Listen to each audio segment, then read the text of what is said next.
Champions trophy ফিরছে বহু বছর পর। এই নিয়ে ক্রিকেট দুনিয়ায় উত্তেজনার রং ফিরতেই পারত, কারণ এই আসর নিয়ে অনেকেরই আছে নানা রকম নস্টালজিয়া। তবে খেলার উন্মাদনার চেয়ে মাঠের বাইরের উত্তেজনাই ছড়িয়েছে বেশি। ভারত পাকিস্তানে খেলতে যাবে না, এ নিয়ে চলেছে নানা টালবাহানা। কেন ভারত পাকিস্তানে খেলতে যাবে না, এই প্রশ্নের উত্তর জানতে চেয়ে পিসিবি কোনো সদুত্তর পায়নি। প্রথমে আয়োজক পাকিস্তান হাইব্রিড মডেলে চ্যাম্পিয়ন্স ট্রফি আয়োজন করতে রাজি ছিল না। তবে পরে ক্ষতিপূরণ সহ নানা শর্তে এই টুর্নামেন্টের ভারতের অংশ সংযুক্ত আরব আমিরাতে আয়োজন করতে রাজি হয় পাকিস্তান। তবে সমস্যার সমাধান আপাতত হলেও দুই দেশের বৈরিতা কমেনি। উল্টো পাকিস্তান ভারতের এমন আচরণে বেশ তেতে আছে।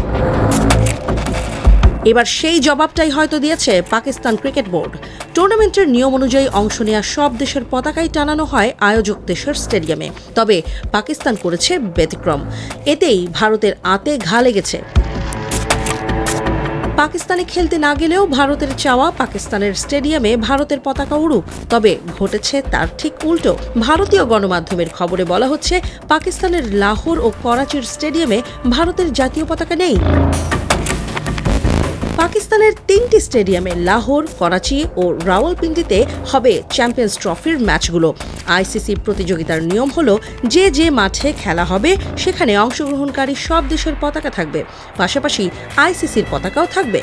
চ্যাম্পিয়ন্স ট্রফিতে 8টি দেশ খেলছে, সুতরাং পাকিস্তানের 3টি মাঠেই 8টি দেশের পতাকা থাকার কথা। 2023 সালে ভারতে যখন একদিনের বিশ্বকাপ হয়েছিল, তখনও তা দেখা গিয়েছিল। এডেন সহ ভারতের প্রতিটি মাঠে সব দেশের জাতীয় পতাকা ছিল। এই ঘটনায় ভারতীয় গণমাধ্যমগুলো ঝড় তুললেও নীরবতা পালন করছে পাকিস্তান। যদিও পাকিস্তান ক্রিকেট বোর্ডের একটি সূত্র নাম প্রকাশ না করার শর্তে গণমাধ্যমকে বলেছে, আপনারা জানেন 2025 সালের আইসিসি চ্যাম্পিয়ন্স ট্রফির সময় ভারত তাদের ম্যাচ খেলতে পাকিস্তানে আসছে না।